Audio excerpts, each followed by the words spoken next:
예전엔 청년우대형 청약통장이 안 돼서 그냥 청약통장을 가입하셨던 분들도 계실 거잖아요. 그런 분들 같은 경우에는 그 통장은 해지를 하고 그리고 이제 이 통장으로 갈아타기를 하셔야 돼요. 그래서 그 은행에 가시면은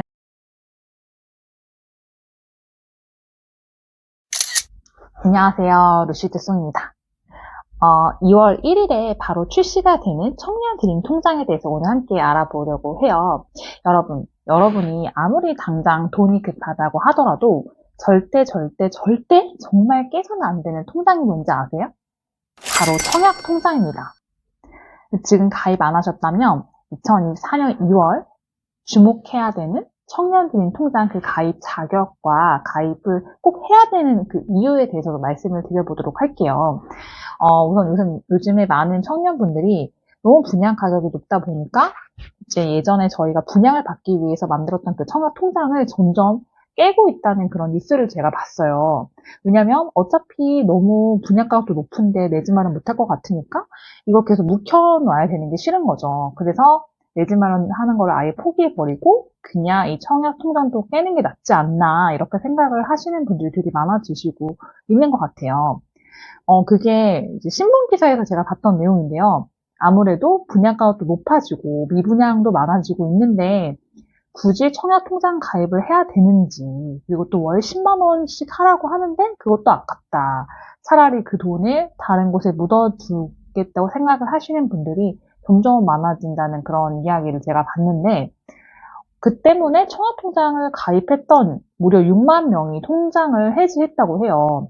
근데 하지만 여러분, 청약통장을 절대 해지해서는 안 되는 가장 큰 두 가지 이유가 있어요. 그게 왜 그러냐면, 첫 번째로는 청약통장은 가입 기간하고 납입 횟수가 되게 중요해요. 그래서 내가 만약에 5년간 부었는데 이걸 해지하고 나중에 맘 바뀌었다고 해서 다시 가입을 한다고 했을 때 옛날 걸 인정을 해주냐?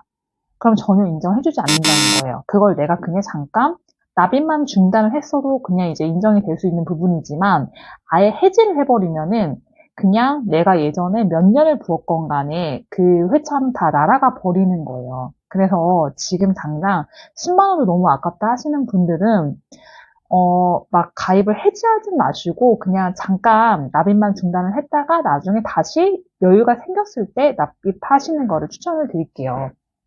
근데 물론 또 돈이 정말 너무 급한 경우가 있잖아요. 그럴 때는 어쩔 수는 없지만 그냥 단지 고민되고 좀 아깝다 하시는 분들은 절대 깨지 않으셨으면 좋겠습니다. 그리고 두 번째입니다. 두 번째로는 우리가 꼭 청약통장 가입의 이유를 보통은 내 집 마련으로만 생각을 하시는데요. 꼭 그게 아니더라도 우리가 나중에 이제 임대 아파트에 사실 수도 있는 거잖아요. 공공임대 아파트에. 그런데 아파트 입주자 모집 이 공공임대 공고에도 청약을 하기 위해서는 청약통장은 가입을 하고 계셔야 돼요. 물론 가끔은 청약통장 없이도 가능한 그런 단지들도 있긴 하거든요. 근데 그런 경우는 좀 특수한 경우고요. 일반적으로는 다 청약통장을 가입을 하고 계셔야지 임대주택도 이제 우리가 나중에 모집 공고에서 청약을 하실 수가 있는 거예요. 그래서 꼭 내 집 마련이 목적이 아니더라도 청약통장은 가입을 하고 계셔야 되니까 꼭 해지하지 마셨으면 좋겠습니다.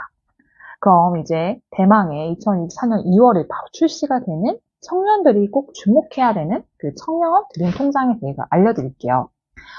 이 청년 드림 통장은 예전에 청년 5대형 주택 청약 종합 저축 통장의 업그레이드 버전이라고 보시면 돼요.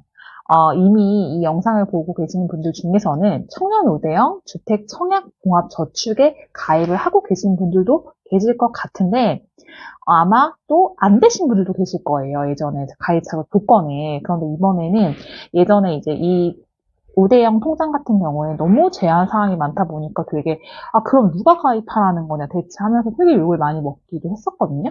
그래서 그 혜택을 유지하고 좀 혜택을 더 많이 줌과 동시에 자격 요건도 좀 완화를 했기 때문에 기존에 좀 안 됐던 분들은 주목을 해서 보셔야 되는데 이번에도 물론 좀 아쉬운 부분들이 있습니다. 하지만 가입 대상의 소득 기준, 금리, 비과세, 코드 공제, 그리고 심지어는 나중에 청약이 당첨이 됐을 때 이 통장에 가입을 하고 있으면 주택담보대출의 금리도 최대 2.2%까지 빌릴 수가 있기 때문에 굉장히 장점이라고 할 수가 있어요. 대신 이 통장을 가입하고 난 이후에 청약에 당첨이 돼야지 연계해서 사용하실 수가 있고요. 그게 아니면 사용하실 수는 없어요. 그러면 이제 좀 더 자세하게 알아보도록 할게요. 첫 번째, 나이 기준입니다. 나이 기준은 여전히 만 19세 이상 만 34세 이하로 제한을 두고 있습니다. 이제 만 나이 때문에 조금 헷갈리실 텐데요. 89년 2월 1일 이후에 태어나신 분들이라고 보시면 될 것 같아요. 그래도 나는 좀 더 정확하게 알고 싶다라고 하면 네이버에 만 나이 계산기 검색해서 한번 보셔도 되겠고요. 그리고 두 번째입니다. 두 번째는 소득 기준이 전에는 이제 연소득 3,600만 원 이하에 무주택, 세대주 요건까지 갖추고 있어야 되는데요. 이제는 연소득 5천만 원 이하의 무주택이기만 하면 됩니다. 즉, 내가 세대주는 아니어도 돼요. 내가 세대주인지 아닌지도 이제 가끔 헷갈리시는 분들도 계시거든요. 이거는 주민등록 등본을 발급을 해보시면은, 세대주, 그리고 그 세대주와의 관계가 나와 있거든요. 등본 앞에. 그걸 보고 확인하시면 돼요. 그러니까 물론 이제 예전에는 세대주만 됐는데 이제는 세대주가 아니어도 된다. 대신 나는 무주택이어야 합니다. 그리고 이제 이 청약통장 가입을 하고 있으면 금리적인 부분에 있어서도 조금 혜택이 있는데요. 4.5%의 고정금리다. 나중에 내가 이 기준금리가 떨어진다고 하더라도 이 4.5% 유지를 할 수 있기 때문에 요즘에 청약통장 그 금리를 보면은 최고 거의 4%대이거든요. 그러니까 무조건 0.5% 금리가 더 우대가 된다고 보시면 될 것 같아요. 그리고 네 번째입니다. 네 번째는 소득공제 부분인데요. 일반 예적금 통장 같은 경우에는 이자에 대해서 저희가 과세를 합니다. 15.4%를 과세를 하는데 이 청년드림 통장은 매해 500만 원까지 비과세가 됩니다. 그리고 납입 금액에 대해서도 40%까지는 또 소득 공제를 해줘요. 그리고 또 다섯 번째입니다. 다섯 번째는 이 납입 금액은 회차당 최대 100만 원까지 가능합니다. 그래서 또 이런 분들도 계실 것 같아요. 비과세라고 하고 금리도 많이 주니까 그냥 나는 최대 금액을 다 납입해버릴까? 이렇게 고민을 하고 계시는 분들도 계실 텐데 제가 추천드리는 방법은 그렇게까지는 하지 않으셨으면 좋겠다는 말씀을 드리고 싶어요. 이건 좀 제 개인적인 생각이긴 한데요.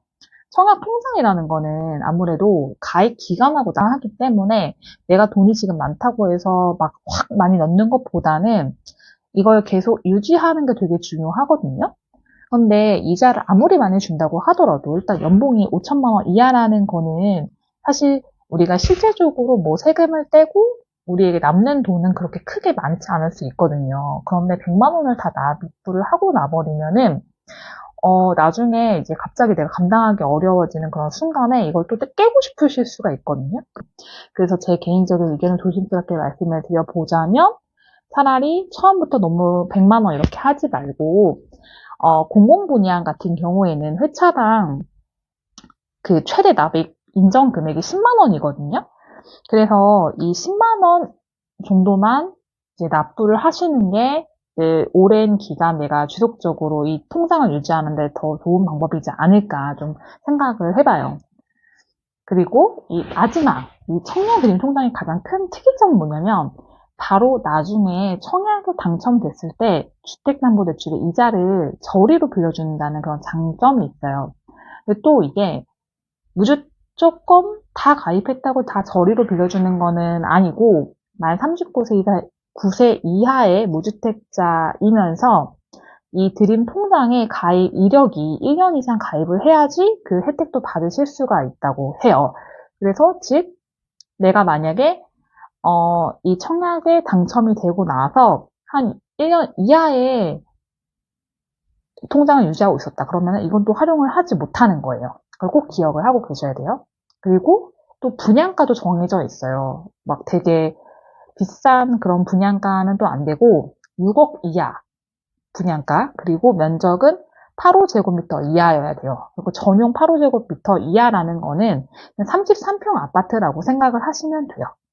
그리고 또 세 번째입니다. 세 번째는 내가 나중에 이 드림 통장을 대출로 연계를 했을 때의 내 소득은 7천만 원 이하여야 되고 만약에 기혼일 경우에는 또 1억 원 이하 까지만 됩니다. 그리고 금리는 아까 최저가 얼마라고 했죠? 2.2%라고 했는데요. 2.2%의 대출 기간은 최장 40년을 이제 하실 수가 있고, 주택담보대출 같은 경우에는 항상 웬만하면 기간을 좀 최대한 늘려서 월 납입 금액을 적게 하는 게 좋다고 생각을 하시면 돼요. 그리고 만일 뭐 결혼하고 출산을 하게 되면 또 우대금리로 최저 1.5%대까지도 대출을 일으킬 수 있다고 하는데, 이 부분 때문에 무조건 애를 막 낳기는 좀 어렵지 않을까 생각을 좀 해보지만, 하여간 이렇게 정부에서 계속 결혼과 출산을 하면 내 집 마련하는데 되게 좀 약간 혜택을 주겠다, 좀 그런 식으로 정책 기조가 가고 있다는 좀 생각을 해보고요. 정리하면 제가 처음에 말씀드렸던 것처럼 청약통장은 아무리 급해도 사를 인정받기 위해서는 깨지 않으셨으면 좋겠고요. 그리고 이미 청년 우대형 청약통장을 가입하고 계신 분들은 되게 고민이 되실 거예요. 그럼 나는 어떠라는 거지? 근데 이게 뭐냐면 그냥 명칭만 변경이 됐다고 보시면 돼요. 그래서 기존에 이 통장을 가입하고 계셨던 분들은 그냥 유지를 하고 계시면 되고요. 근데 만약에 내가 그냥 예전엔 청년 우대형 청약통장이 안 돼서 그냥 청약통장을 가입하셨던 분들도 계실 거잖아요. 그런 분들 같은 경우에는 그 통장은 해지를 하고, 그리고 이제 이 통장으로 갈아타기를 하셔야 돼요. 그 은행에 가시면은 그 부분 설명해 주실 거예요. 그 경우에는 예전에 내가 납부했던 그 이력들도 다 인정을 받으실 수가 있어요. 왜냐면은 청약통장은 여러 개를 만들 수 있는 게 아니라 그냥 하나의 권리를 가질 수 있는 개념이거든요. 그리고 이제 2월부터 출시된다고 하니까 제가 막 은행 홈페이지에 다시 한번 찾아봤는데 아직까지는 어떻게 하겠다라는 내용에 대해서만 나와 있지는 않더라고요. 바로 2월 1일부터 출시가 되는 것 같지는 않고, 해당이 되시는 분들은 꼭 이 통장에 가입하시는 게 무조건 유리한 게임이기 때문에 이거는 생각도 묻고 따지지 말고 정부의 혜택을 주는 거니까 여기 나이와 소득에 해당이 되시는 분들은 꼭 이 청년개인통장을 가입을 하셨으면 좋겠습니다. 그럼 제가 또 Q&A로 다시 한번 찾아오도록 할게요. 저는 항상 1인 가구 경제 독립을 응원합니다. 안녕!